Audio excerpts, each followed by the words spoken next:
Guys, kini si Richard Gomez. Ana ay another tip sa food sa mga tambal sa hubak, no?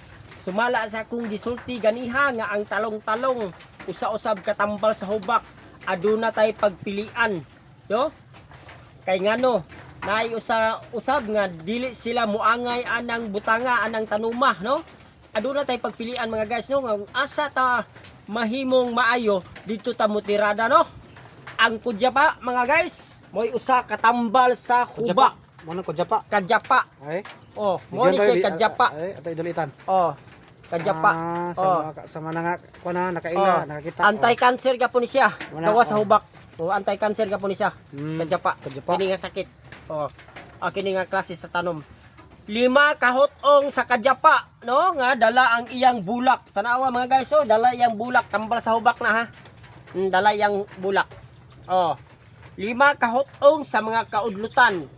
3. Oh, dala ang bulak ha. 4. Oh, dala ang bulak. 5. Oh, 5. 5. Oh, 5. Dala ang bulak ha. Tanaway ang bulak. Oh, 5 oh. Dayon hugasan og maayo. Butang sa kaldero, butangag 5 ka baso nga tubig, no? Ipakulo within 10 minutes. Ano mga guys, no? Tambal sa hubak na ha. Kaya kini anti-cancer gapon, daghan gapon ning ayhon nga sakit. Tambal sa hubak ni gawas atong usa nga giingon ako nga talong-talong, no? Kay natay pagpilian. Tambal gapon sa hubak ng kudyapa, no? Kudyapa kulitis. 5 kahotong sa udutan. Dayon 5 ka baso nga tubig within 10 minutes ipabukal, no? Sa mga dagko nga tao, sa mga dagko nga tao, usa ka tasa ang imnon ika-4 sulod sa usa ka adlaw, no?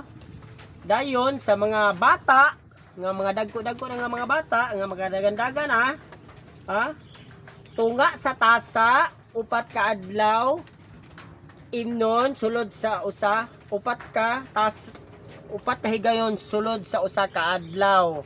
4 ka higayon, no? 4 ka tasa sulod sa usa ka adlaw. Dayon katong mga bibi, 2 ra ka kutsara, katong mga puya. 2 ra gyud ka kutsara ha, 2 ra gyud ka kutsara. Then ika-4 sa usa ka adlaw. Tambal sa hubak gawa sa talong-talong. Aron naatay pag ilin-ilinan, no? Mga guys, no? Naatay pag ilin-ilinan, no? Kay sumala sad kaniadto, naay say tambal nga hambubukad nga katong flying tiger, lahi pud sa flying lizard, lahi pud to siya, lahi pud di siya, no? Sa mga bata pud to, kini lahi pud ni siya, no? Moro to 5 kahotong daladahon, 5 ka baso nga tubig, pabukalon 10 minutes, ang mga dagko usa ka tasa, sunod ang mga bata 1/2 tasa, buhaton sa ika-4 sa usa ka adlaw. Sa mga bibi 2 ra ka kutsara, buhaton sa 4 ka adlaw. Kini si Richard Gomez. Like, follow and share Richard Gomez TV.